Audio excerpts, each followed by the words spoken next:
Welcome back. Police on the island of Andros investigating a fatal traffic accident that took place last night, Sunday, June 29th, in Andros around 9 p.m. Officers responding to a collision involving two vehicles. Upon arrival, police found two males. They were occupants of the same vehicle, both injured. Unfortunately, one male pronounced dead at the scene by the medical personnel. The second male was transported to the local clinic for medical attention, later airlifted to New Providence for further medical attention. The status of his condition at this time is currently unknown. Police on Grand Bahama are investigating the suicide attempt of an adult male that took place on Saturday, June 28th at a business off Grand Bahama Highway. Responding officers arrived on the scene and met an individual administering CPR to an unresponsive male. According to initial reports, it was shortly before 11:50 p.m. An employee discovered a male unresponsive on the property. He was reportedly found hanging from a tree with an object around his neck. The male was immediately removed and CPR was administered. Emergency medical services arrived at the scene, transported the man to hospital where he remains in medical care. The investigation continues into this, the 17th attempted suicide on record for the year. Police continue to do what they can to take illegal guns off the streets. There was a press conference at the police headquarters today, Monday, on East Street, where they shared details on the recent significant firearm seizure that they conducted. On Sunday alone, there were 3 men and a woman arrested for being in possession of an illegal firearm. Shortly after 5:30 p.m. on Sunday, police arrested a 30-year-old man after confiscating a firearm and suspected dangerous drugs after executing a routine stop and search of a lone male motorist on Vanderia Drive, that's off McKinney Avenue. In the second incident, police arrested 2 men in the Kennedy subdivision area shortly after 10 a.m. when officers from the mobile division proceeded to a community park. When they arrived, a group of men fled, one of them discarding a firearm. Officers were able to catch 2 of them and arrested both men, one 20 and the other 19 years old. They also recovered the weapon, which contained ammunition.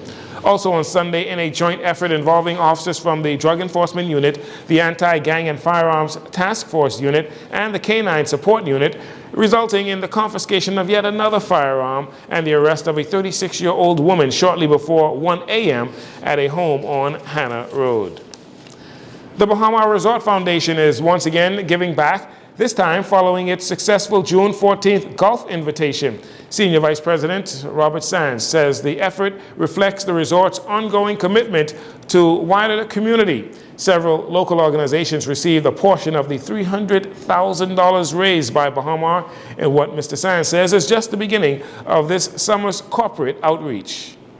The Bahama Resort Foundation is committed to giving back to the community. And we had a very successful Golf Invitational on June the 14th. Our President, Graham Davis, all the associates of Bahama support our giving back to the community. And this morning is a demonstration, a tangible demonstration of that giving. Mr. Sands also responding to concerns about a potential tourism slowdown due to several global controversies. However, he expressed cautious optimism as the resort heads into the second half of 2025. Let us not be naysayers at this point in time. We're very early in the game. It's a watch and see. What I can tell you is that our bookings for the last quarter of this year are very encouraging. Meanwhile, Mr. Sands says Bahama will continue its charitable efforts throughout this year, with more donations expected in the very near future. And finally, Bahamian human rights activist Marian Bethel has been elected to the Inter-American Commission on Human Rights for the term 2026 to 2029. Foreign Affairs Minister Fred Mitchell, on behalf of Prime Minister Philip Davis, expressed the government's appreciation for the support of her and the country's candidacy.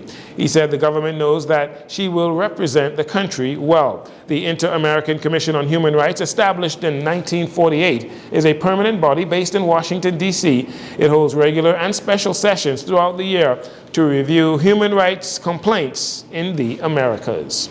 That will do it for your JCN Evening News. Once again, I'm Jarino Saunders. It's been a pleasure to have you join us. This segment of the news has been brought to you by Sun Oil Limited.